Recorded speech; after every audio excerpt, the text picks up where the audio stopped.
Hello, my name is Brant Hunt. That's spelled Brant, that is Hunt. Uh, my channel is Discerning What is True. This is Wednesday evening here on the East Coast, and what I'm going to be sharing is the chapter 13. We'll see how far we get through tonight. I try to limit it to 1 hour long. Um, and my channel, again, like I said, is Discerning What is True. That's actually on YouTube, Odyssey, and also on Facebook. We probably will not get through this kind of a thick chapter, so we'll see how it goes.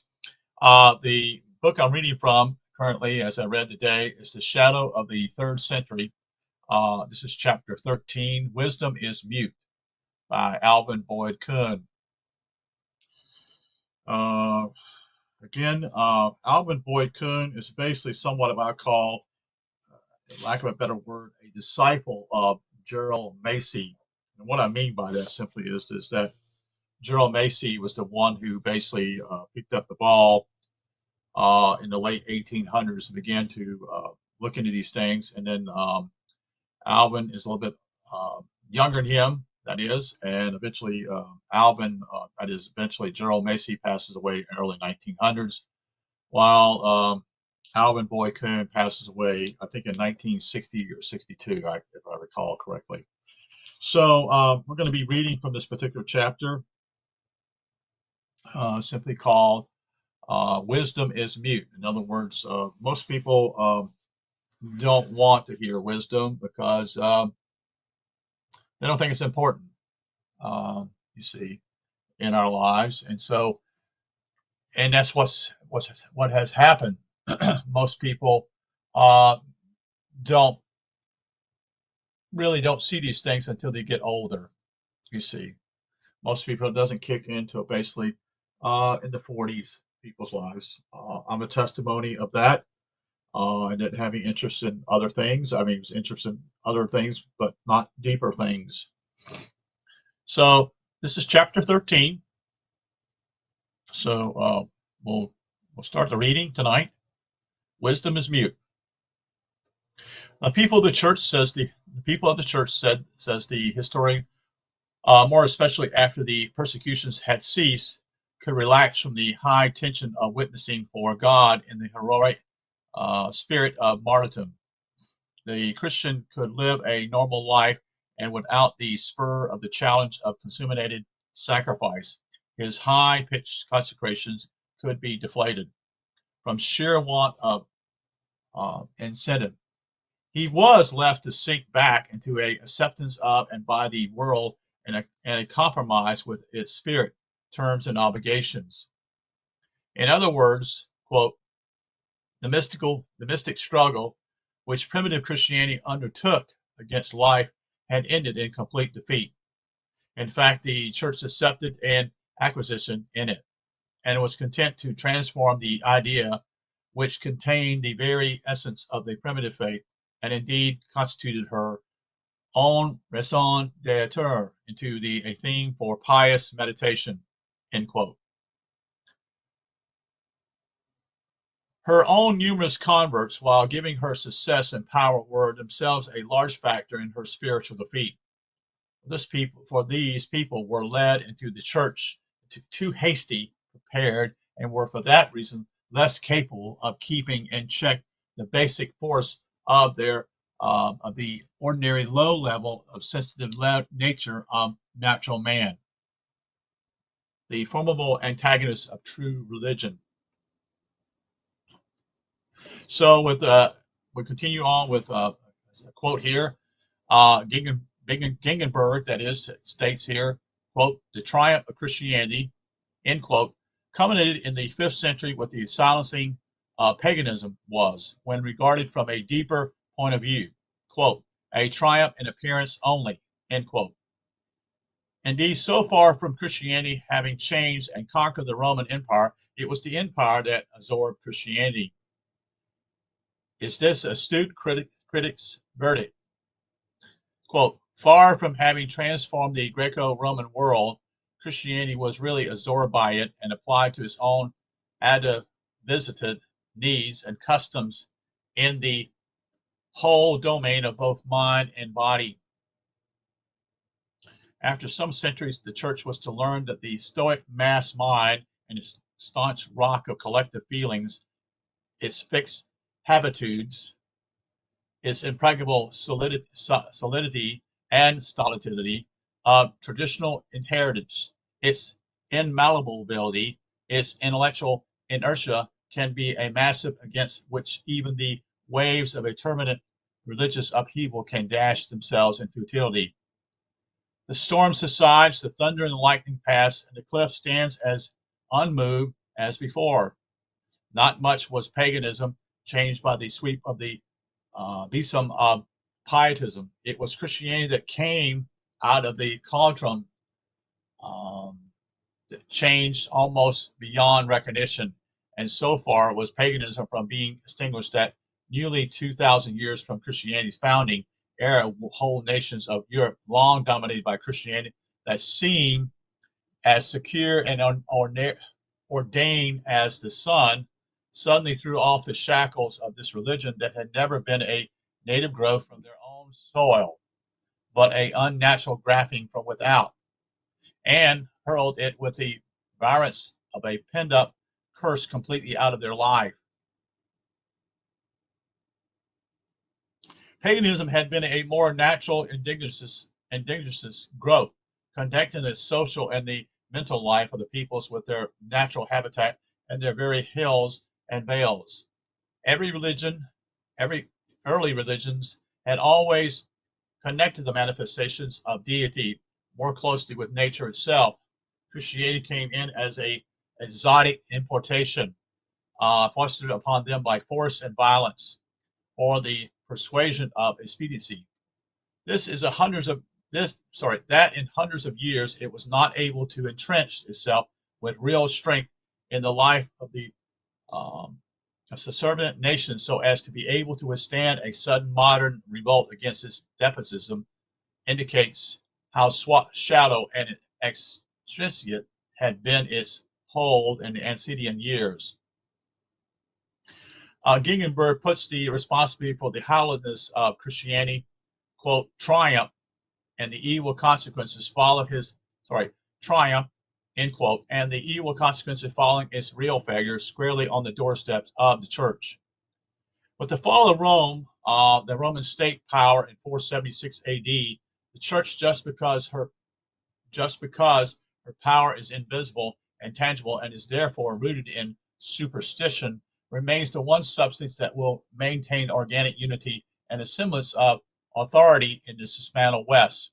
Innate reverence, even of so called barbarians, for things outwardly paraded as sacred and effective for the church and Christianity, a safety which was quick to enhance and buttress into actual power.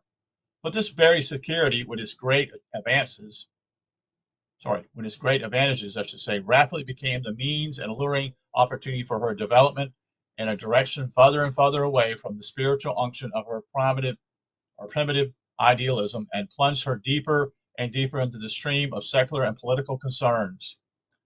Thus her other alteral, sorry, thus her alteral metamorphosis of character and mission is completed. Gingerberg reaffirms that Christianity must always be remembered as essentially a Oriental product.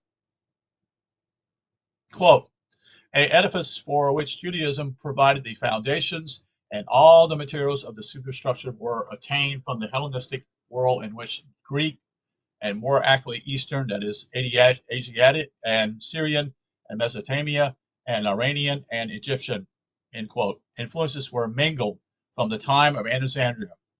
The Western world was prepared for Christian sorry, permission by the propaganda done on their own behalf on the long commercial routes or in the camps by various Oriental religious redeeming cults, such as that of the Isis and the Great Mother Savel of Pharaoh, Mithral, and others. But it took no part itself in the formation of the new religion. It gulped it down whole, as it were, and after assimilation by it, Christianity became more massive and stricter. End quote. It could not, he said, either grasp or express in its inflexible Latin of its day the, quote, subtle fluid cultures of Greek thought, the foster mother of early theology. It became hard, crystallized, and encrusted in fixed modes of legalistic determination. In this spiritual poverty and barren sterility, the needs of the people sought means of self-expression by utilizing the ancient cults and inflating the old myths. But again, these cannot adequately supply the spiritual vacuum and fail. The old mythical forms fail because they, quote, are too narrow a framework to be adequately setting for ideas which are constantly growing and for which they were not designed. In other words, the framework itself couldn't handle the weight of what's coming, end quote. These final words are cited so that they may be rebutted. Uh, Condensing pages of dissertation already given herein. Let it be let it be asserted finally that myth is only as narrow as the unintelligence and misapprehends it, and that there are practically no basic ideas, deep and luminous as life itself, which the myths had not been designed to dramatize and illuminate when a capacity receptive mind of clear vision is at hand to interpret their recondile sense. But solutions will never be found for the riddles of mythology and allegory when the requisite insight into the esoteric depths of the near divine genius that formulated those myths is totally wanting, and prejudice of neoscience defeats the will and aspirations of the mind to encompass true discernment. Gingenberg makes the venturesome, venturesome assertion, that is, mistakenly, as we have shown, that Christianity was the first to succeed in making this syncretism because it stepped into profit by the preparatory work of its Jewish antecedents, which had put into its hands, quote, a fundamental monotheistic and exclusivist, intolerant, to be sure, but at that time also salutary, end quote. Certain ancient nations or their initiative priesthoods had needed no synchronism because they had the entire wondrous structure of divine-human truth virtually intact. It had not yet become fragmented by schisms and ignorance. Later, when it had thus been in part dismantled, efforts of more knowing ones had to be made to reintegrate it. But so far was Christianity at its time for making a perfected synchronism of it all. That is, it carried its disintegration to the lowest stage of ruin imaginable, and has never yet brought into any degree of harmony with each other the monotheism which it must be said was by no means an attainment of the Jewish religion alone. Of the Hebrews with the polytheistic elements of the Greek and Oriental cults, that a harmony that is between those two seemingly so diverse conceptions is at all possible, if ever is even yet non-contemplated by Christian thought. Monotheism contemplated God as one. Polytheists contemplated that organic oneness from the point of view of man who can see the one only in his manifold constituent parts. Christianity had wrought incalculable mischief in the realm of the human mind by ascribing divinity to life in its conceived oneness, but denied divinity to life in its component divisions and segments. It is as if it should consider wholeness, but scorned and denied the separate organic parts and functions. This has brought about in Christendom, as almost in no other religious segment of the globe, that sharp distinction between things such as, quote, holy, end quote, or, quote, sacred, end quote, and things secular and profane, which had made the Western nations a race of people who feel no nearness of the divine in their commonplace, but set aside only an hour or two a week in a feeble consecration to something gropingly sought after, as discerned that in casting out the sought after as spiritual, end quote. Christianity has never mustered the philosophical acumen to discern that in casting out the rational polytheism of the Oriental religions, it was condemning the West to a rule of real, quote, paganism, end quote, hardly ever matched in Eastern civilization. Admittedly, ignorance can misconstrue polytheism into crude forms of nature worship, fetishism, animism, and pantheism, wanting in balanced comprehension. But just as fatal can ignorance fail to make anything a monotheism. God is one must remain perpetually as an abstraction, called indeed the unknowable. God is one is the infinite, the absolute, the unmanifest. The God that man can know through life itself is the living universe which he contacts through his endowment of sense and reason. God, the monad, man can only wonder about. It is with God, the polytheistic whole of organic being, that man must deal. If Christianity had any time mastered the profound cosmogony and anthropogenic principles by which the ancient sages such as Orpheus and Hermes had expounded the truth about God and his multiple expressions in the universe, and had understood that man's approach to God is through the logical synthesis of this multiplicity, the Occidental world would never have become either so distinctively secular-minded or so lawless. Gingenberg continues by saying, brings out the odd fact that Christianity's two main antagonists in the days of its inception, that is, Neoplatonism and Manichaeism, were of Oriental origin like itself. They took rise out of the same general trends of thought as it did. They were nourished by the same religious sentiments and deal with the same religious matter, and were products of the same religious crisis at that which generated Christianity. They took form at the same time in the second half of the 3rd century. Neoplatonism proclaimed the Christos as divine principle, lodged and to be developed in human consciousness. That is, Manichaeism, proclaimed himself to be a spiritual descendant of Jesus. One of the messengers of God who had preceded him. But the Jesus he speaks of is more akin to the, quote, Lord Jesus Christ, end quote, or the Christos of Paul, and the Jesus Aeon of the Gnostics, than referable to the Galileans. This is in itself a noble, indeed a telltale fact. So you see what's going on here. There are only two groups here that are, called Mani, which is Manichaeism, and the other one being Neoplatonic, proclaimed the Christos as divine principle lodged. And so there's hardly any competition now, you see.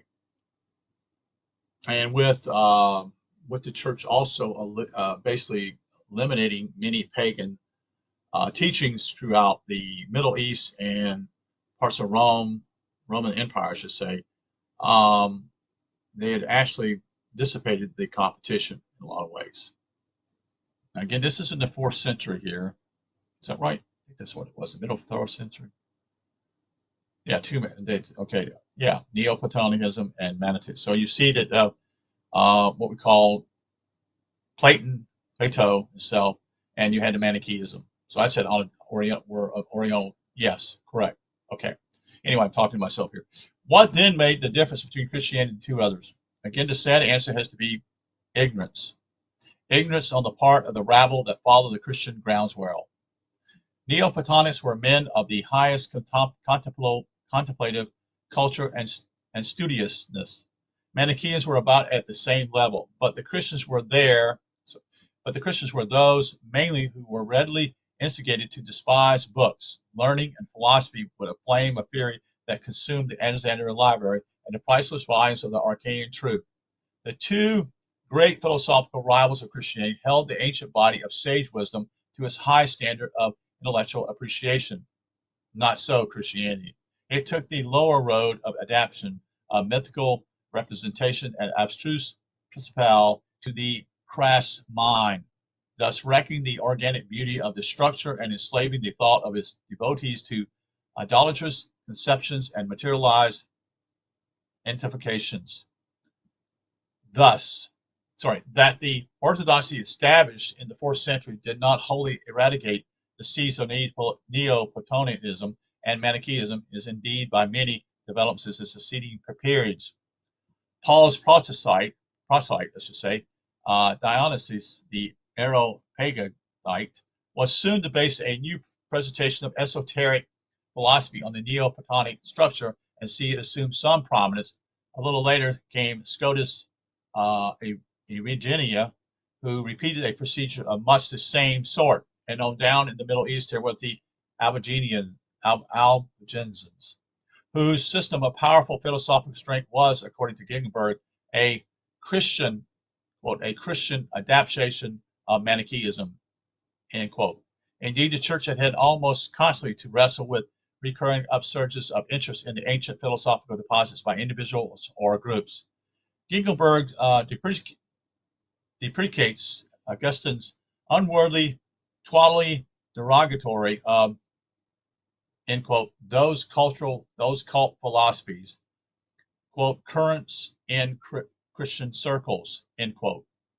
But when the scholar asserts that Christianity supplanted these two noble philosophies, quote, because it could express their own tendencies better than they could themselves, end quote, and also express them with a harmonization of their differences so as to render them capable of, quote, of answering the needs of all the various classes of men who were seeking spiritual sustenance for themselves, end quote. The dissent must be registered that Christianity was or is capable of inculcating the profound principia of the Neoplatonic philosophy better than the Greek academies or the Alexandrian centralists could do it, or indeed that it could ever fully apprehend and apply to the edification of its own people the precepts of that exalted system. It's a claim that any competent scholar would not seriously consider supportable. At any rate, history holds the disproof of the assertion. Christianity not only did not exploit Neoplatonism wisdom to any approachable degree, but indeed suffered it to pass out into near oblivion. It never urged or abet a revival of interest in it, but in case after case when an attempt was made to revive it, including the preaching of Nicholas Cusa, and Giordano Bruno, stamped any recruitiousness of it out like a fire in forest leaves. Among the church exploits that helped give it, quote, victory, certainly was not that of applying or expressing Neoplatonism or Manichaeism better than they could do it themselves. But what they could, and most certainly did do, quote, better, was to reduce a few of the basic fundamentals of these systems into a caricature form which could dilute the mass mind into the belief that the spiritual essence were historical figures and thus generate superstitious notions and irrational passions. Gegenberg also affirms rightly, however, that in condemning Origen and his writings and methods, quote, they inadvertently shut themselves off from the main highway for their speculative thought and the path that it had been following for more than a century, end quote.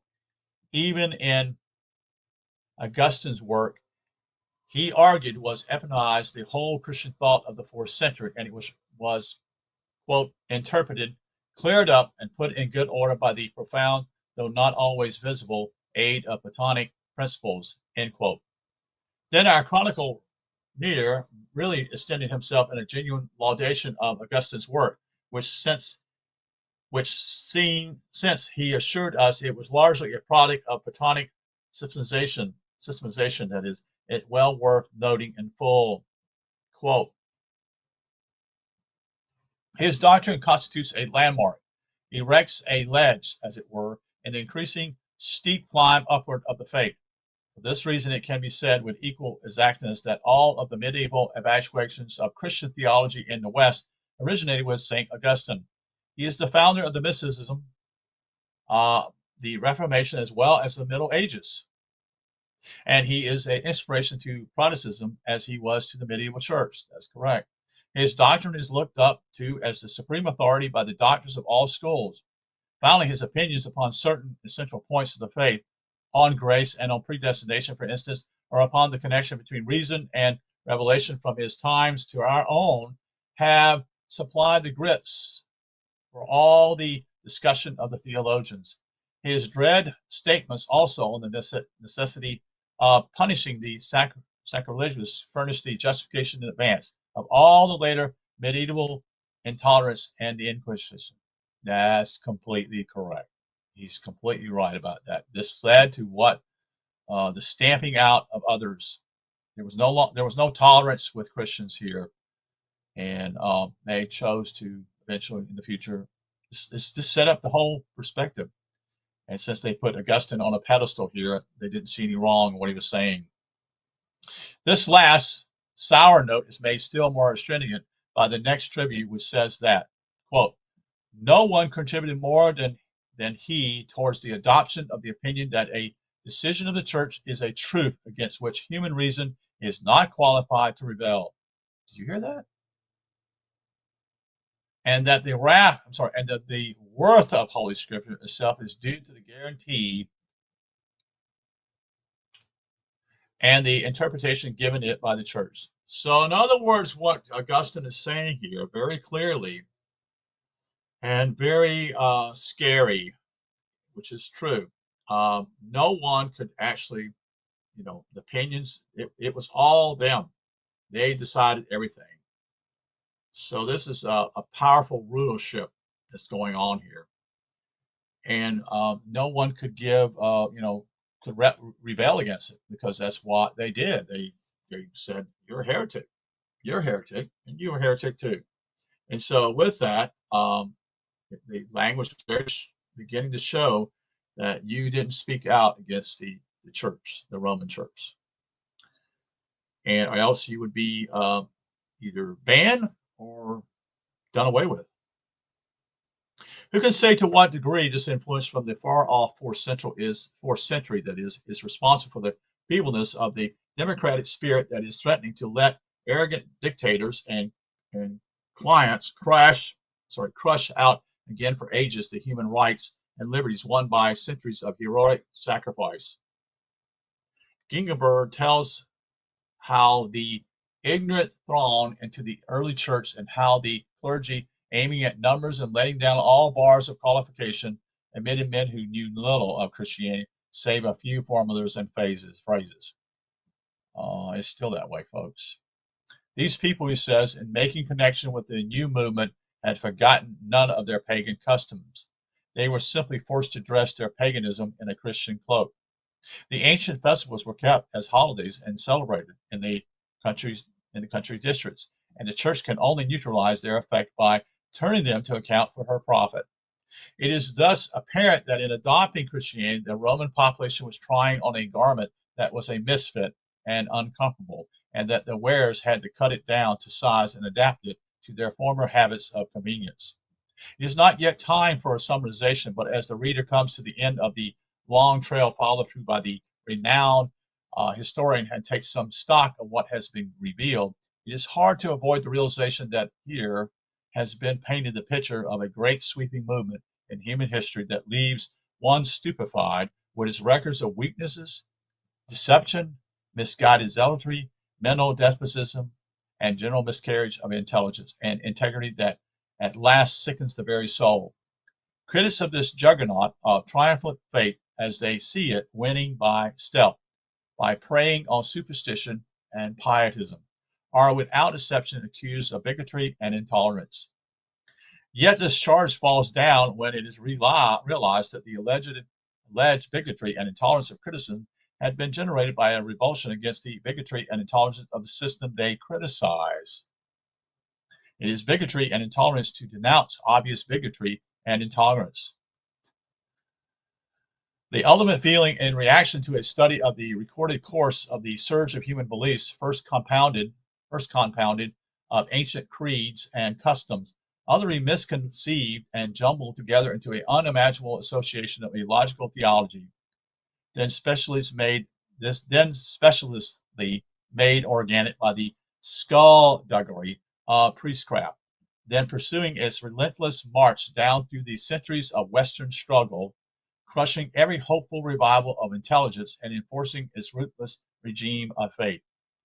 It is last the nauseous conviction that all sincerity has long since evaporated from his counsels, and that the whole gorgeous fabric of his pietism is the organic instrument used for the religious exploitation of mass credulity and the grandiose agent employed to regiment mass psychology. Such is the revulsion of mind arising from the endless rehearsal of the story that, quote, piety, end quote, takes on the character of a thing to be hated, and, quote, sanctity, end quote, becomes a thing of revulsion. If historians like Massey, Higgins, and others have turned bitterly critical and condemnatory of Christianity, it's because its history reeks of the things that breed the revulsion in men of mental integrity. It is little wonder that the conscience of later Europe, even in the church itself, could no longer endure the onus of supporting such an edifice of duplicity, corruption, and shameless insincerity, and broke away to demand a cleaning out of its temple. But that solidity of honest resentment against deceit had not the tools, in brackets, which only ancient Egypt could have furnished, wherewith to cut its way clear of the whole distortion, and went on a fraction of its way to full reformation. It is time now, and the missing tools are at hand to carry that task the rest of its long way to complete eradication of the false principles wrought into the structure in the 4th century. And so we're looking at the 4th century. So this is this is where Augustine is very in his prime. He seems to be the right man at the right time, so to speak. You see, well, that's what they tell us in seminary. And what could stir mankind today more acutely to come alive to the task of winning emancipation from groving superstition than to meditate and then act upon the words of Sir Gilbert Murray when, at the upshot of his lifelong studies in the influence of religion in the world, he was moved to indite his sole conviction that, quote, it is obvious indeed that most religions, if announced into intellectual beliefs, are false. And I suppose that a thoroughly orthodox member of any one of the millions of religious bodies that exist in the world must be clear in his mind that the other millions minus one are wrong, if not wickedly wrong. This is from Murray's book called, looks like, 5 Stages of Greek Religion, page 21. It further insinuates, incentive, I should say, to prompt action where needed. It can be found in his father's declaration. In his father's declaration. Sorry about that. Get my eyes right here. Anyway, here's his quote. But we must always remember 2 things about it, that is religion. First, that the liability of error is enormous.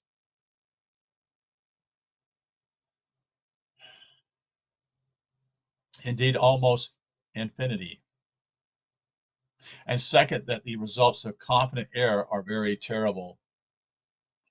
Probably throughout history, the worst things ever done in the world on a large scale by decent people have been done in the name of religion. And I do not think this has entirely ceased to be true at the present day, end quote.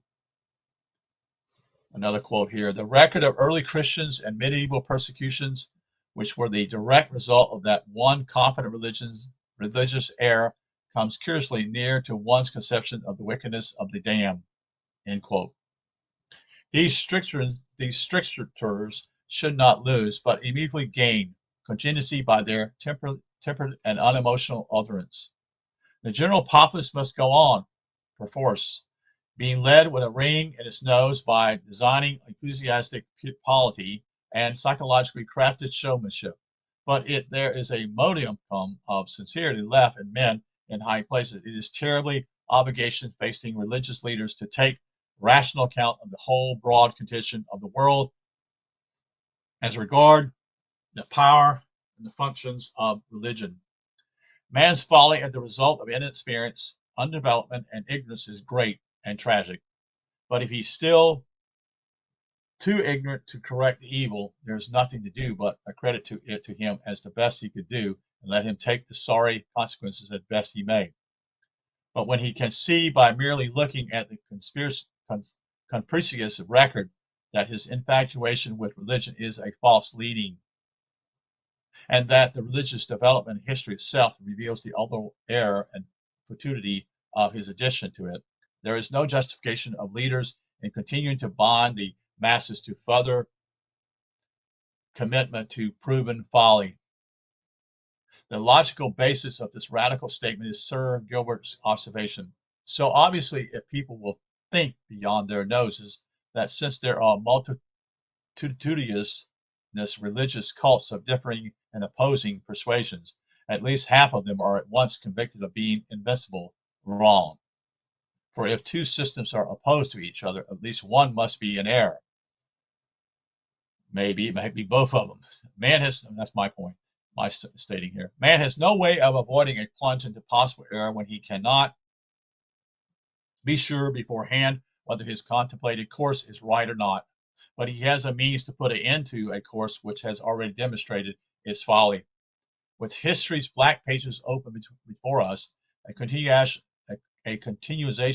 in this brute madness must seem to all, as it did to Murray, the wickedness of the damned. Challenged to outline a program which would end the dementia, we would answer with the obvious application of the open lesson of history itself. The world, or a section of it,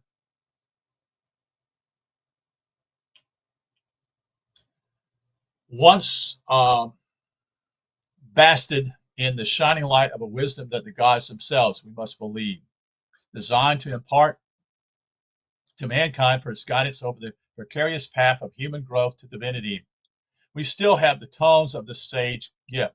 We see now how closely the low ebb of intelligence and the upheaval of ignorance came to obliterating the light in those two fatal centuries, the third and the fourth of the Christian day. We see how the wrong promulgation of the mere husks of this divine message turned the world from truth to its deceptive mirages. The one sane thing to do is to let go of the mirages and come back to reality of that ancient sunlight, S-U-N, that is, man's morning, M-O-R-I-N-G. The literacy lamp that kept that flame alight are happily still in our possession, and Egypt has now instructed us how to relight them. But the same folly and perpetually, that is ignorance, persists in keeping this benial light under a bushel. It needs but to be set on the hill. The infinite calamity of the 4th century must be undone. If the present appalling danger of the loss of civilization is in any measure due to the world's failure to venerate God, then the single point of wisdom indicates for us is to be able to take the word of that one nation that had the intelligence to woo the divinity of man to its most beautiful expression in all history. The one nation that was in position to judge accurately, that is Greece. And that nation, as Sir Gilbert points out, called Christianity atheism. The need plainly indicated, therefore, for the salvation of the world culture is to complete, not partial and timid, reformation of Christianity, unless it is brought back to the forms and meaning which it, under other names, bore in the early days. It will, in its present vitiated character, continue to pollute the Western mind with ideas that constitute the genuine atheism, where it continues to hold the mind at arms, linked from the final realization that the saving power of divine light must be cultivated within the individual and was not delivered to the world and made effective for its work by one person. Piety will go on its futilely way until it readily sanctified by the knowledge that it flows from within to outer conduct, and will never be won by pleading to sources believed to lie without. Only by such a expression can the leaven of righteousness come to prevail society. Christianity keeps blatantly accusing Greek esoteric philosophy of having failed the masses because it put the problem of personal salvation forth in terms of its knowledge of the multiple constitution of man by which salvation was to be implemented, a knowledge which demanded something in the way of erudition and intelligence to comprehend. Christianity took the simpler way of telling the masses that a man had come and he would do the complicated work in and upon them when you need to do it yourself. That's your responsibility, you see. Even untutored fishermen could see the ineffable light of divinity glowing in his features, shining in his words and acts. But in giving to the people a savior in the person of a single historical character, Christianity unwittingly robbed the masses of the knowledge of the one path by which alone salvation can be won by the human mortal, the path of self-evolution. It set them gaping in stupid wonder and grasping in pitiable hope at the Judean paragon, utterly bereft of any realization that their salvation from animal brutishness to human divine graciousness is a work that must be consummated in every step of its long progress by the rousing to consciousness the divinity slumbering within their own bosoms. Christianity turned the hopes, prayers, and aspirations upon the man of Galilee, and this was their tragic following of the mirage. The mirage pictures well of life-giving water in the skies of faith and belief in this Jesus. All the while, the real water of life, springing up on every side of the common experience on earth, was missed. The one solid fact, as alleged, that Christianity offered, the epiphany of divine salvation to man in one person in history, was from the first moment of its presentation and ever since the one most fatal delusion of all time. Christianity directed the eyes of the world to two explicit places where man could look to find his divinity, in the skies and in one man in history. Both were false. Both lured man away from his from his true direction of aim. Greek philosophy had indicated where alone it could be found, that is, in the soul of the individual. By its ignorant forsaking of the Greek wisdom, it condemned humanity to 2,000 years, and how many more, of wandering in the darkness, that is, the darksome cave of Plato's splendid allegory in suffering, wretchedness, and horror past the telling. It condemned him to these centuries of the continual domination of his life by the instincts of the beast in his own nature. For it did not tell him that the Christ in history can do nothing for him until he himself tames the ferocity of the beast within him. It sets the King of glory on the throne in Jerusalem, but failed to persuade its millions to set this king on his proper throne in the human mind. It's all, this is all to do with internal work, you see. It's not out there, it's right here, you see. But it's easier to do this than do this, you see. This was the cause and the consequence of his revulsion against Greek esoteric wisdom. When Tertullian cried, "What have Homer and Virgil to do with the Gospels or with Jesus?" there was no voice to answer. Quote, "They had the fate of the West for 2 millennia at stake. They had the one possibility of the world's escape from unthinkable tragedy to do with it." End quote. When the cry arose that with the coming of Christianity, that is, quote, "Great Pan is dead," end quote, there was no voice to answer. Yes, woe is the world. Great Pan is dead, and 20 centuries will rue his passing. When on his deathbed, the Emperor Julian is reported to have said, as cited jubilant by Christians as evidence of victory for their faith and poetic vengeance for one who tried to extinguish it, quote, "The Galilean had conquered," end quote. There was no voice to shout back, "Yes, too true, too true." And now the world will reap the harvest of a mental infatuation that will blight the sanity of nations for 16 centuries. It is by no means surprising that a system so potent for misguidance of the lower orders, so grounded on a distortion of former high enlightenment, should have been at strays in nearly every period of its career to hold its power and smooth its way against defection and indifference or rebellion by resort to every types of duplicity and forgery in the catalog.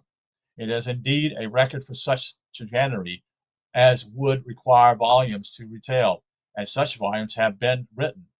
Nearly every historian, not too preposterously overweighted with bias to condone or skip this aspect of its history, has had to include in his narration the regrettable chapter of what has come to be known as, quote, pious frauds, end quote, tampering with manuscripts, forgeries of interpolations and documents, and not to mention the wholesale concoctions of entire, quote, gospels, end quote, and, quote, epistles, end quote, and the misrepresentation of historians like Eusebius, Hippolytus, and Epiphanes. This story is well known. It is an unimpeachable and indefensible, though avidly apologized for and sometimes shamelessly condoned, quote, for the glory of God and the faith, end quote. The plan and scope of this work militates against the devotion of a chapter to rehearse this segment in Christian history. It is real enough, true enough, and appalling enough to shake the whole ethics of pious sacerdotalism based on its whole, based on its if the whole of it was widely known. It is doubtful whether in all history any movement of such volume in either the religious or the secular field of human activity ever won and held its power over millions by such unending course of fraud and imposture, deception and dishonesty. And when these did not work productively enough, slaughter and extinction of opponents could be resorted to. It must be indeed a atrocious career about which a carefully historian Gegenberg, that is, can print without the possibility of a charge of slander or defamation, such as the summary passages of the following, page 248. Quote, it is a fact that they did not derive advantage thus and so persistently that the Greeks have some little foundation for saying, as they do, that the fabrication of documents is the characteristic industry of Rome. As at these inventions, Gregory the Seventh, as well as Nicholas the First, will himself be called, and all the other popes throughout the Middle Ages. End quote. If there is any historical application of the statement that we war against the powers of darkness in the air and spiritual wickedness in the high places, this subtle nest of plotting and skullduggery in the headship of this ecclesiastic conspiracy must certainly be the chief object of the reference. Quote, nearly every pontificate will add his supplement of false documents to this formidable corpse, whence the theologian quotes St. Thomas Aquinas among them, will for a long period confidently derive the justification for whatever the Roman pontiffs may desire to do so, may desire to do or to say. Much more guilty than the forgers themselves are men such as Bronius, Belrim, and different Jesuits who, in the 16th and 17th centuries, employed their erudition and their zeal in the face of considerations of fact and good sense which admit of no reasonable rejoinder, to bolster up a body of arguments for the sake of conclusions drawn from them which they could not consent to abandon. End quote.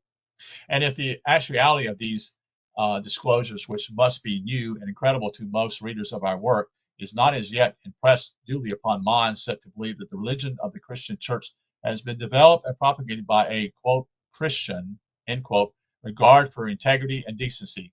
This final shocking revelation must certainly complete the realization of unwelcome truth. Quote, about this time of Gregory the Seventh in particular, from 1073 to 1085, the work of forging, that is, false documents and systematic utilization, i.e., fitting them together into a body of doctrine, reached a magnitude and degree of openness absolutely stupefying, end quote. Towards the year 1140, the monk Granius, I guess that's how you pronounce it, Gratianus, the first professor of canon law at the University of Bologna, blends together the earlier forgeries, adds others, and constitutes a corpus which becomes the legal framework of the papal system and of the authority beyond dispute, end quote. The authority and power of the opponent thus built up. The manipulators that find it not too difficult to represent as having been so authenticated from the beginning, they find documents will leave it unquestioned that the Roman bishop was the supreme delegate of divine power on earth from the very beginning. By so scheming, Gingenberg asserts, quote, they rendered the Pope a service, but not Christendom, end quote. The lust for unified power was in no wise to be deterred or thwarted. It meant nothing to the power-hungry clique, that rebellion of sensible, honest groups or individuals against this arbitrary seizure of the religious hegemony was Reaction's time and again in the later Middle Ages. Mystical religion, no matter how devoted to a system, must have unbounded freedom to adventure into its unbounded field of inner experience. It cannot be hedged in by legalistic or doctrinal limitations. It must be free to roam as will only over the limitless expanse of spiritual feelings and psychic visions. Hence, groups of the quote mystic unlearned were constantly rising to challenge the prescribed boundaries charted around the province of the mind by ecclesiastic authority. It is surely significant that even then that the papal sovereignty, growing every decade more imperious, was regarded as an evil power in the world, even by its own loyal devotees. For Gingenberg says that all these revolts, quote, are inspired by unconquerable hatred of the established church and recoil from the illustrious and dissolute life of the clergy, all steeped in asceticism, end quote. Here fall in line these later moments of groups here and there to revive and revitalize, that is, Manichaeism, and the still lingering memories and secret propagations of the Neoplatonic wisdom. First come the Paulinians, then the Cathars, and then the Aborigines. People inspired with as lofty and genuine a purpose to cleanse their lives in spiritual purity as mortals can ever well be. When their growth and influence could not be stopped by churchly mandates, Pope Innocent III cut the Gordian knot of scruple of hesitation with the Brutus announcement that, quote, it is necessary that the horrors of war should bring them back to the church, end quote. So these are three groups. The Paulinians are really earlier. This would probably be in what areas that would be in? Probably northern parts of Iran, um, smaller countries, probably into not Turkey, but probably Bulgaria, um, maybe even a little bit further north, maybe into Romania, possibly. And then the Cathars are actually are parts of what I would call northern part of Italy. There were actually a lot of them, I think, were in the mountains of that area. Probably in parts of a little bit towards Greece and back towards France. And then the Albigensians were also in France. And eventually the Cathars were also in France. Eventually they were destroyed. They were killed.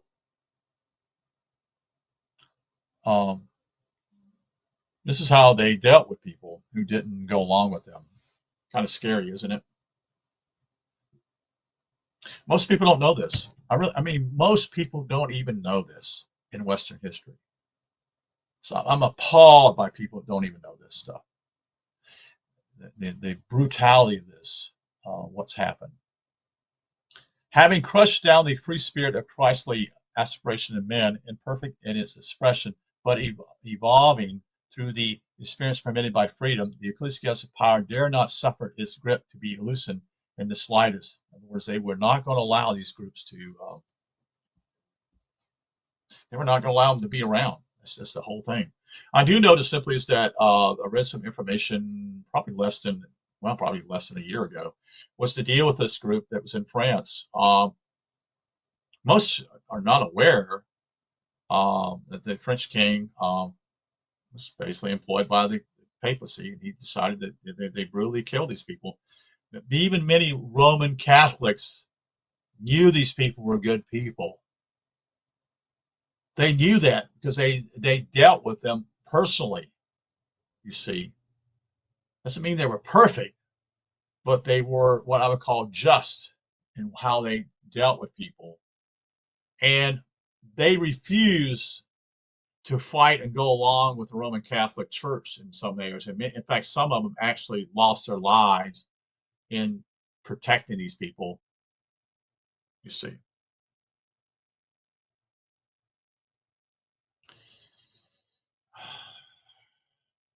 If people understood that, just would understand these things, but they don't. Ruthless suppression was fully justified by the necessity of maintaining unbroken solidarity, the whole of faith. I just said that. Order, obedience, docility, submission must be kept intact at any cost. Because this quote, Christ would understand the holy motive that regrettably made murder necessary. Really? Really? And would bless the sacred intent. Really? So God would kill his own people? Your own church would kill others? Would understand the holy motive and regrettably make murder necessary. Isn't it a sin? Isn't the Ten Commandments talk you shall not murder, you shall not kill someone? Did they just sort of scrap that out the window? So Europe had to go down through the valley of everlasting enormity and the shadow of nameless terror and slaughter before the terrified conscience of men was sufficiently aroused in Huss and Luther to rise and defy the wolf monster of frightfulness and masquerading in the clothing of the Lamb of God, the gentle Jesus. Well, not exactly. We're getting a little bit. We need to understand a little bit more church history. Yes, Huss was the one who laid the. I think his name was something. I'm trying to think of his name. I know his name Huss, Jan Hus, Jan Hus, Huss or Hus. And there were actually most people are not aware of this, so I'll just spell it out to you. In this area, Bohemia, Moravia area, there were people who rose up and followed Huss, and they were called Hussites. And Hussites warred against the Catholic Church also, and eventually they were slaughtered, many of them. And eventually, their kingdom was taken from them, that is their country, and the appointee from the Catholic Church was put in power. So they lost their freedom and the way of worship. I'm not claiming that they knew everything. No, they didn't. You see. They arose after the slaughter of the Aberdeeners in such rebellious upheavals as those of the Waldensians. Correct. Peter Waldo was the one who was involved with this particular group. They would actually help the poor. They would go rambling to different areas in Europe, basically in Southern Europe, as well as I recollect. His name was Peter Waldo, and the Waldensians were someone of what we call trying to help people, and there was a movement there. The Patriot of Milan, I don't know much about that. The Belgians, I've heard of them. The Begharts, another group. The Brethren of the Free Spirit, and the Brothers and Sisters of the Common Life. All of these advocated a return to the scriptures and to the freedom of the spirit as it sought union directly with the divine nature in transports of mystical exaltation. So you can see the spirit of God is trying to work. They're working through what I call a small group of people here, so to speak. Let imaginations try to reconstruct the state of mental unbalance and spiritual hypocrisy in which the institution posing as the earlier custodian of true religion and arrogating it to itself the shepherd control of man's conscious relation to the Creator, would justify its necessity of crushing down with savagery butchery the sincerest upreaching of the souls of Europe, finest people in the name and for the love of Christ. Our work is aimed to be the history of the dementia that contorted the aspirations of men in the 4th century into the wretched slavery to misconceived ideas of good. Civilization hardly less now than it is any former times and menaced by the unbroken continuality of that same dementia. These movements continue to spring up incessantly, were so persistent, and this multiform agitation was so prevalent that it heralds the church without respite, at the very time when she seemed to be most completely mistress of the thought and conduct of men, and all present philosophical thought and human science in revolt against orthodox dogma, and revealed condition, end quote. We have here, of course, the growing resentment that was to explode finally in the 16th century in the Protestant Reformation.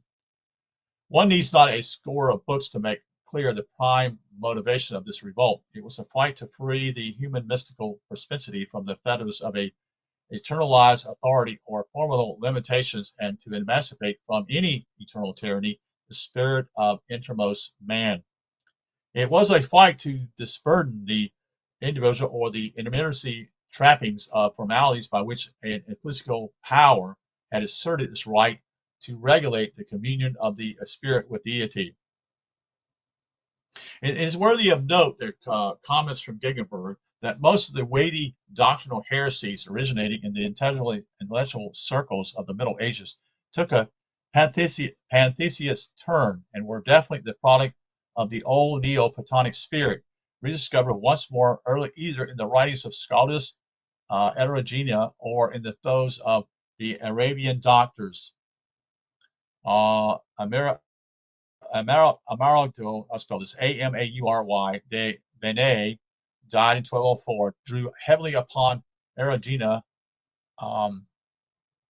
de Divisionzo Naturale, a work on Neoplatonicism.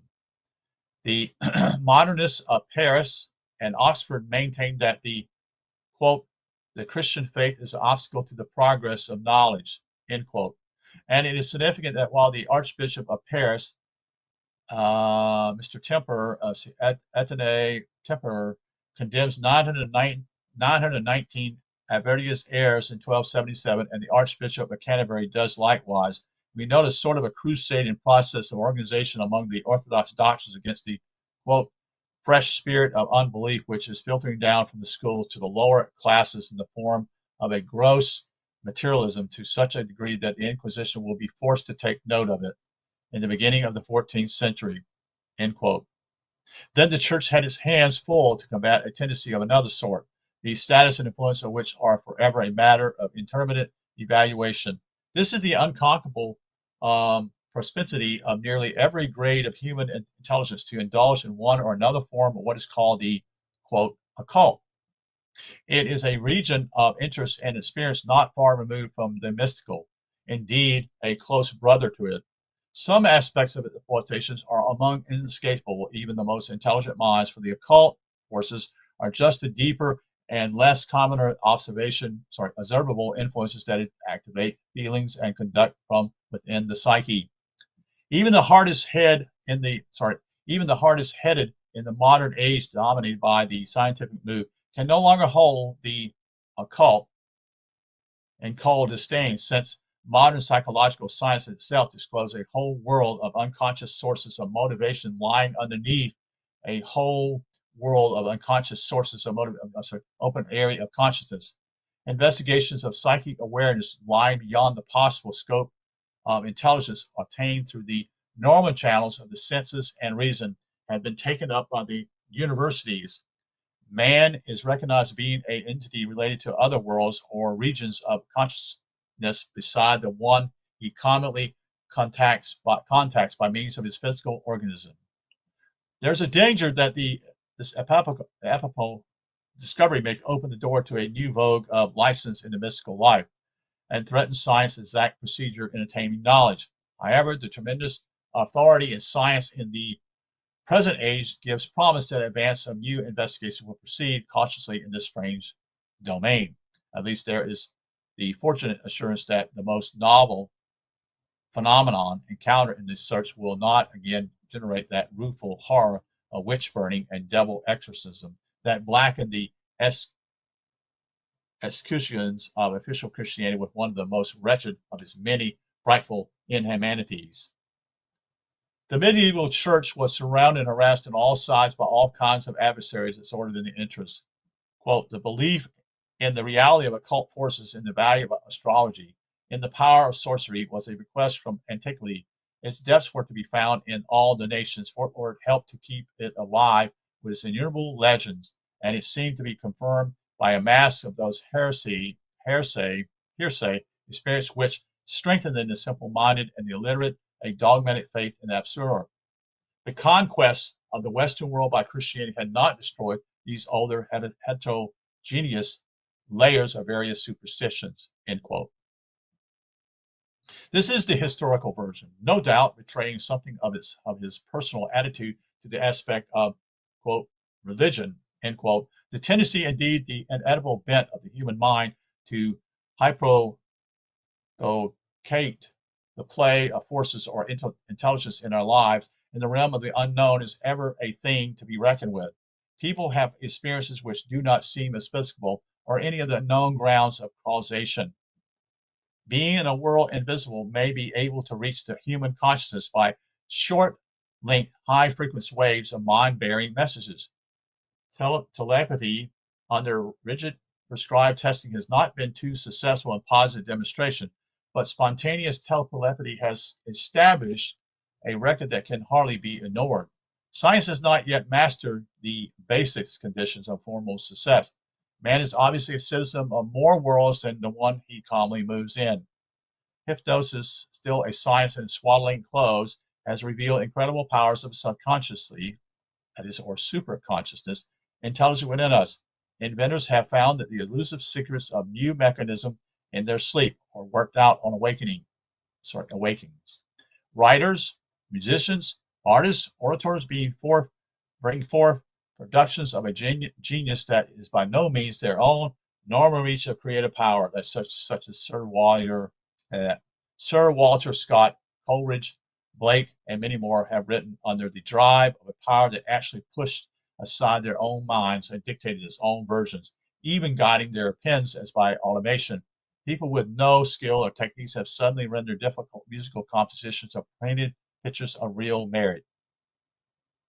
What is of great importance is all this is a challenge that is cast before humanity in this modern day, to see that the recruitzen of interest in supernormal, that is, in brackets, falsely called for so long the supernatural activities of the psyche in man's compositive consciousness be accepted in the spirit of scientific balance, and not again turned into a holocaust of ignoramus persecution.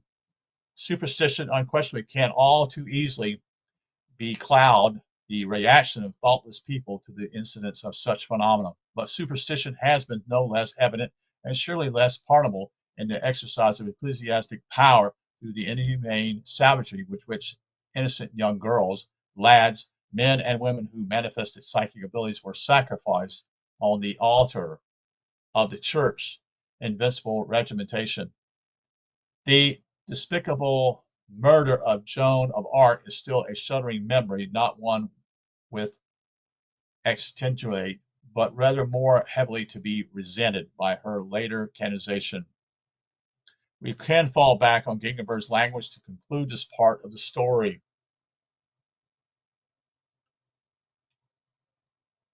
Quote, it is much more certain that the authority of the church has deeply implanted in the credulous public and in the poor brains of the deranged this lamentable aberration of witchcraft. No better example can be cited to prove the extent to which the church has failed to prevail with her infallible verities over the prejudices and errors of all the ages, but has on the contrary submitted to them at times, systematized and justified them. End quote. The shameful sore will go on spreading incessantly, particularly in the 16th century. The evils of all kinds, especially the horrible sufferings of miserable human beings for which the church is responsible in this way, cannot easily be exaggerated. The church, by its obstacle persecution of magic and witchcraft, has already begun to struggle against science, end quote. Truly enough, there begins then the stubborn intransigence of the churchy power against the first and then the latter waves of the movement of, quote, modern science. Science threatens to break the hold of the absurd doctrinal theologians over the stupid mass mind. It must be resisted, turned back, defeated. No one can picture the horrifying realities of this prolonged fight of Holy Church, quote, against the advance of empirical science, which seems so likely to read his foul pretenses to bits, who has not read Draper's work on the contrary conflict between religion and Science, and Andrew D. White, two monumental volumes on the history of the warfare between science and theology in Christendom. One need but picture Galileo riddling as the flames of the faggot pile crept closer to his flesh, martyr for having refused to recant his announcement that the earth revolved around the sun. There is no question but the upsurge, in spite of all the hellish devices of persecution of science in the 17th century, shook the power of the religious system to its base.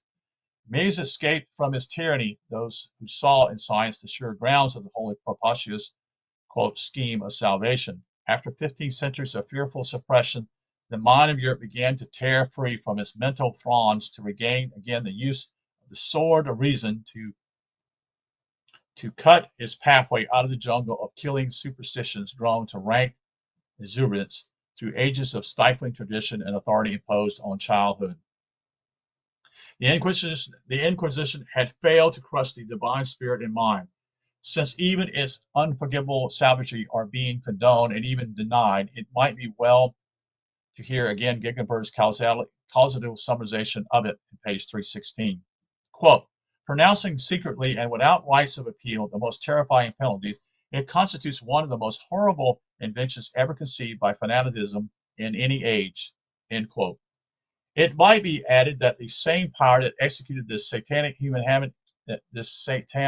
inhumanity is grasping greedily still to attain their predominance over the modern world that will enable it again to wipe away all civil rights of the individual and tyrannize once more over the minds of the people as it did in medieval days. That's a very real threat too. That's correct. The part of the world that still believes it is free had better look to its liberties. They were lost in the 3rd century but barely regained in the 18th. The monster called ignorance, or the craft of those aiming to wield its massive power, is strangling at the leash to grasp again the authority it held so long. The word struggle is always the warfare between intelligence and ignorance. The almost immovable obstacle thwarting the dawn of intelligence and equally bulwarking the cause of ignorance is the great body of untutored, unawakened, and undisciplined masses. It blocks every sacrificial heroism of its hopeful liberators. It kills its emancipators, as Socrates and Lincoln, and symbolically its crisis.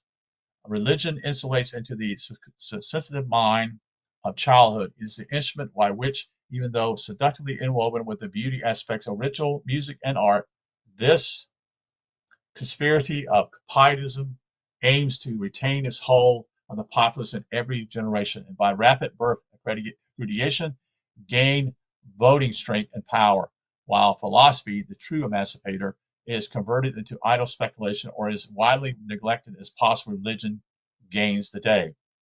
True democracy aims to educate all its members and thus avoid the dangers that inherit its mass ignorance, but enthusiastic authority which desires to wield the power of the ignorant masses, discourage education, as such as will condition the mass mind to easily susceptible to its program and chivalries. One of these chivalries of the church is that the sense of the sacredness of life, which, as Fisher says, quote, prevails at the present day, is due to Christianity. Doubtless pious sentimentality has spread widely the idea of life's work, but the mawkish and revolting insincerity of such a claim, at any rate, is shocking falsely, could be seen by anyone who will look. A religion which historians estimate has been responsible for the deaths of 50 millions of people from bigotry and persecution, even before the two mammoth holocausts of modern world war, which were bred and inaugurated by the leading Christian nations, with the church either interposed or helpless to avert them, should be ashamed to put forth the claim that it has inculcated in mankind a sense either of the dignity, another of the errant and preposterous claims, or the sacredness of individual life. An institution which has never stopped at murder to gain its ends should not boast of its regard for the sacredness of life.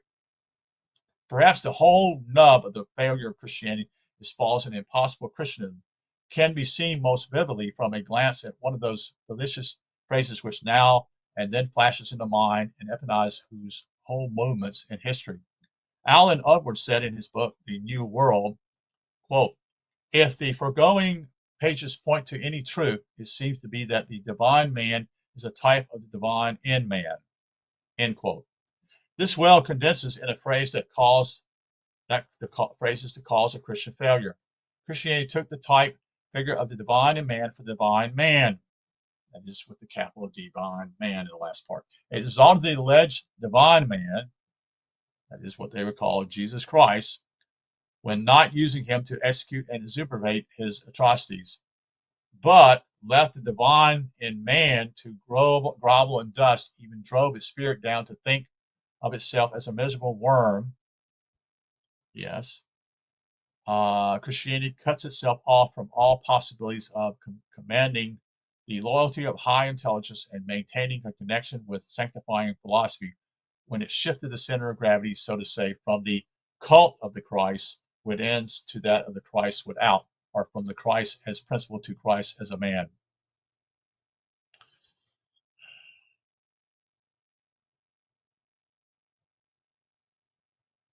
A little bit further, we almost finished here. So,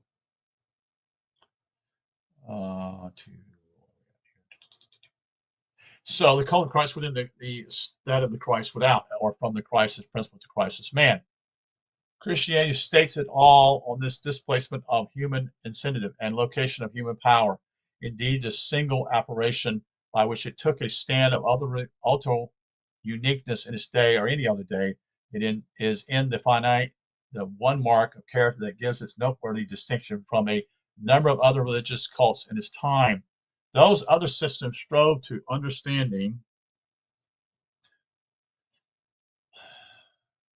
understanding of the Christo Messiah principle to the high level of its spiritual conception. The Orphic, the Mosaic, the Hermetic, the Platonic, Pythagorean, the Gnostic, the Essenian, the Docetic, the Neoplatonic,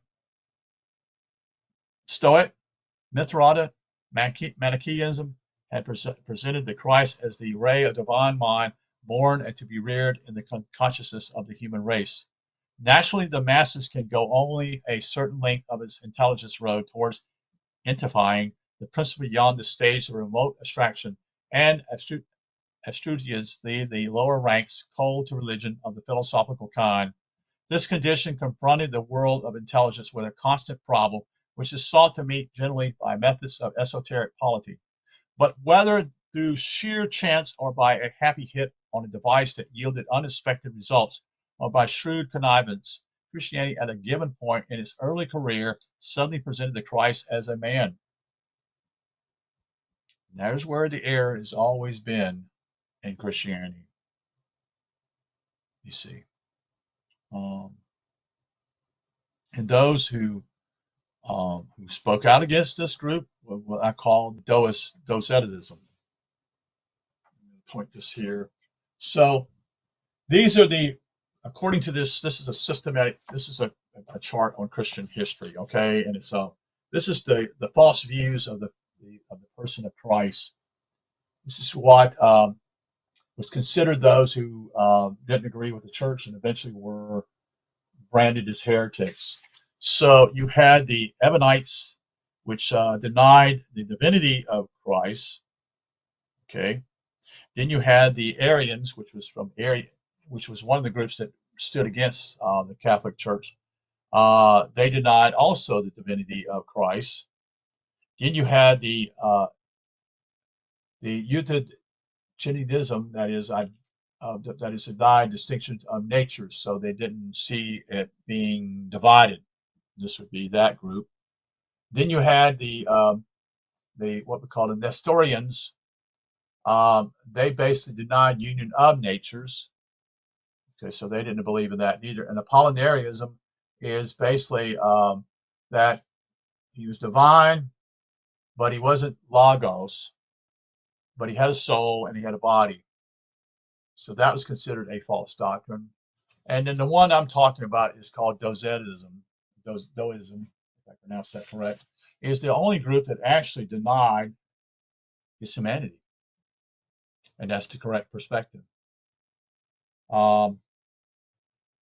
Because Jesus is of spirit, but he never set foot on this planet. No matter what people tell you, he never. There is no history proving that he actually even was here. And the Bible, in a lot of places, are simply showing what I call the esoteric perspective. But you have been basically all of us have been brainwashed and looking at it literally, and that is the stumbling block of most people. So these people who did this, they were churches. This group, these were. I don't know if people even know this. The power base at one time was with Christianity was in northern Africa. That was where uh, the church thrived at one time.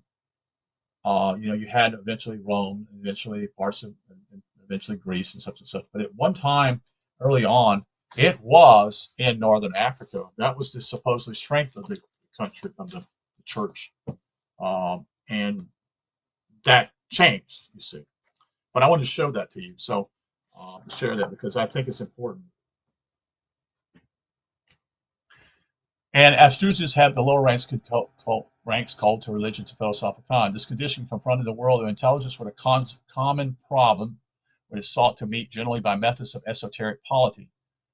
Um, but whether through sheer chance or by a happy hit on a device that yielded unexpected results, or by shrewd connivance, Christianity, as at a given point in its early career, suddenly presented the crisis man. That's the key. That's what I'm trying to say. That's the stumbling block here. And that's the group that spoke out. It's called the Nestorians. Okay? I'm sorry, not Nestorian. The Dois, which are actually were in Africa. Um, the effect began to be magical. See, that's God coming down as being man. Okay, and that's a magical thing to people even today, but it's not true. God is spirit. God has never been man, folks. And someone that says that's a lie. God is he cares for man, but he's never quote unquote came as man.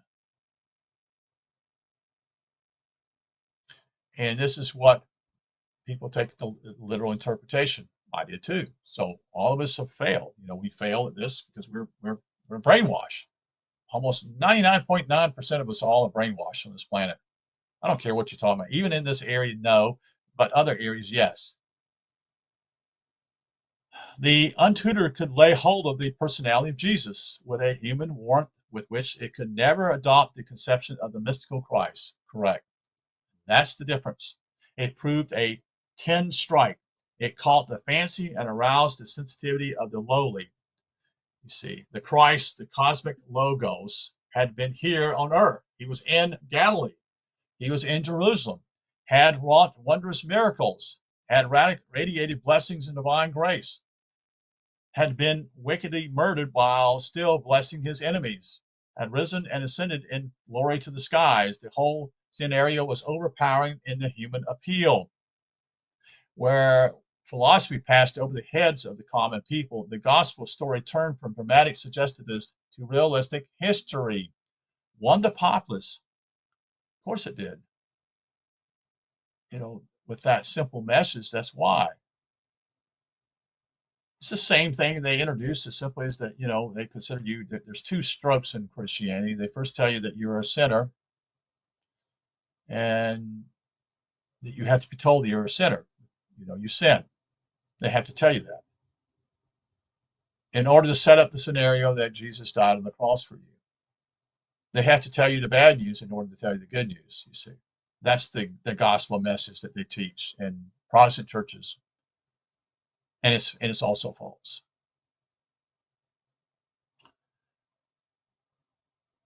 This is something the common fancy could take hold of, yes. And it was a thing to move the humblest to the awesome reverence, to love and piety, to worship and loyalty. Yeah, it did. It swept over the multitudes, lighting its emotional fires in all hearts, inciting all minds, while poor philosophy could light a glow in but a rare mind here and there, because basically is thinking. and it won the day in the Roman Empire. But thrice, but thrice blind is he who would have claimed this as a victory for culture, for civilization, for humanity. The victory of Christianity wrote defeat for mankind. It was a victory of the baser, the cruder, the elementary segment of human motivation over the refined, the disciplined, the cultural, and reasonable way of life. This is a party of the first party in human nature, which has always been winning its victories over the party of the second party part. That is, quote, the Lord from heaven, quote, as Paul names it.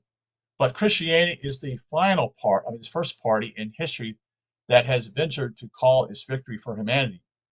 Philosophy, learning, intelligence, mystical profundity, spiritual purity were ruthlessly suppressed and driven underground, while fanaticism, bigotry, ignorance, intolerance, and fraud reigned in insolvent tyranny.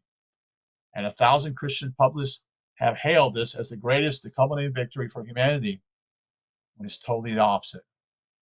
Christianity won on those terms, on these grounds, on which a prostitution of refined taste and beauty, truth and goodness to meet the levels of low appreciation of rude humanity will always win those whose preference cannot rise to higher things. It ever marks a deplorable turn in mankind's upward progress when culture has to give way to mass boorishness and go in retreat to esoteric sanctuary to wait until a new and perhaps fairer trial may be adventured. Christianity's triumph was a harrowing victory for rampant pietism over studied intellectualism. The 3rd century should ever have been shrouded in the memory of color of gloom and mourning, where it witnessed the disappearance of philosophical enterprise for centuries. It still is today. People don't prize anything about learning. They don't want to know. The present hope of perpetuating the very existence of mankind in a state of cultural higher than barbarism depends upon breaking the spell of psychopathic hallucinations under which the Council of Nicaea has laid the consciousness of the West since its fateful meaning. What the Occident should have learned from these centuries of tragedy is that religionism, not balanced and sanctified by philosophy and intelligence, will plunge the world in wreck and ruin. This work is and they don't stop. They won't. They haven't. The Catholics have never stopped in what they do. And it's not even just the Catholics, folks. It's even all Christian groups involved. You know, I have people who tell me God is good. Well, God is good. I grant you that. But they see God as material blessings. They see it as I've been blessed with a great job, or I've been blessed with money, such and such. Well, that's not a blessing, folks. That might seem like that at first, but you don't. God is not on the in the physical realm. No, it's spiritual, meaning that you want the spiritual blessings, not the material blessings. You see, because material blessing is well, Jesus. I mean, not Jesus, but God is my Santa Claus. That's basically what it is. This work is the first effort to interpret the conquest of the Roman world by Christianity as a tragedy and not a great, far less the greatest, blessing for mankind. It is designed to point the way in which an effort must now and quickly be made to end the run of evil consequence following that unfortunate debacle. Forever must be dropped the holy spurious tradition that Christianity came as the first burst of true light out of heathen darkness.